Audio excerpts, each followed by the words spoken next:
Hi everybody, this is Sandy with Lone Tree Designs Quilting and Sewing with Sandy.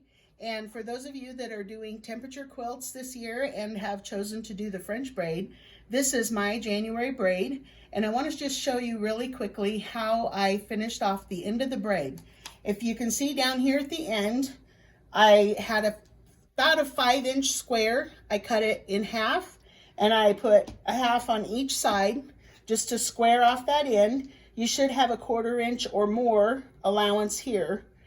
And then when you get ready to trim the braid, you should have a nice straight row of squares down the center of the braid with each point matching up. If you don't, then that's something you need to shoot for in your piecing because you're going to use that to trim your braid.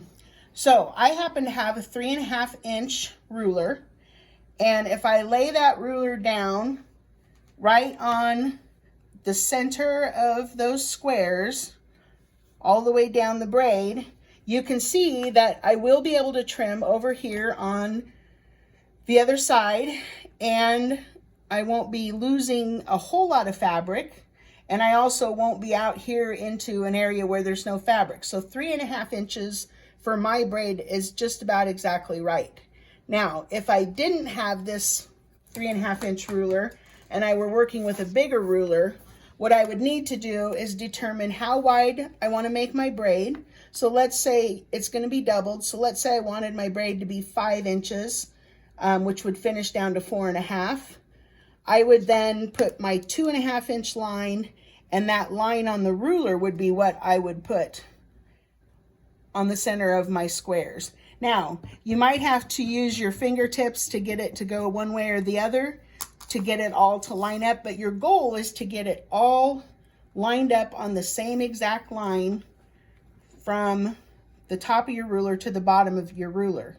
So you can decide, here's 3.5 inches on my big ruler, and you can see that that's where I want to be. If I was going to go to 4 inches, which should be right here, you can see that I would be losing fabric and I'd end up with holes in my quilt. So 3.5 is the exact right size for me. So I'm going to take my ruler and I'm going to start down here on one end. It doesn't really matter which. In fact, I think I'll pull this up.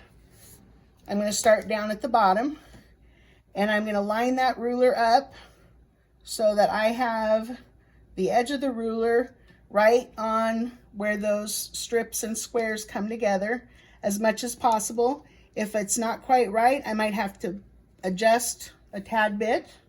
Make sure that your braid has been ironed and pressed as nice and flat as you can get it.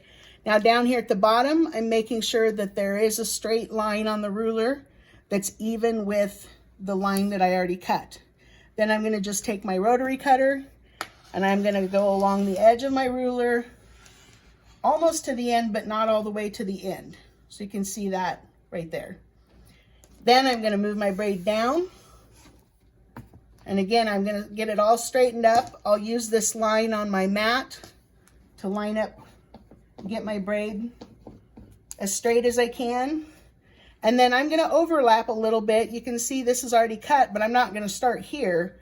I'm going to start down here maybe 4 or 5 inches so that I can line up not only with that center line now, I want to be lined up with that edge. So you can see that I'm using my fingernails to kind of edge my braid so that I can get that line lined up in the center and also with the outer edge.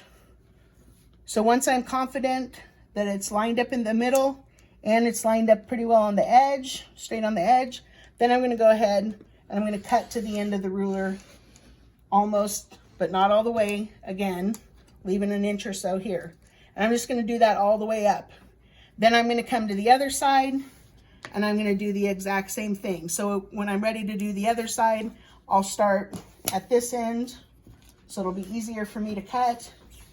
And I'm going to line it up the same way, line it up with a straight on the bottom, straight down the center, whether it's this kind of a ruler. And I'm going to hold it, make sure that it's nice and grippy. And I'm going to cut that. And when I'm done, I will have this all nice and square, straight, ready to go. I'm just going to go ahead and cut this end while I'm here. It's very close.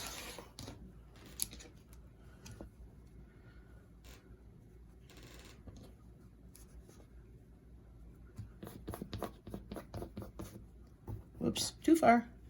There we go. Okay, so that's all there is to it. Once this side is cut, it will look like it looks down here at the end, and your braid will be ready to go. Now remember, this is all bias along this edge.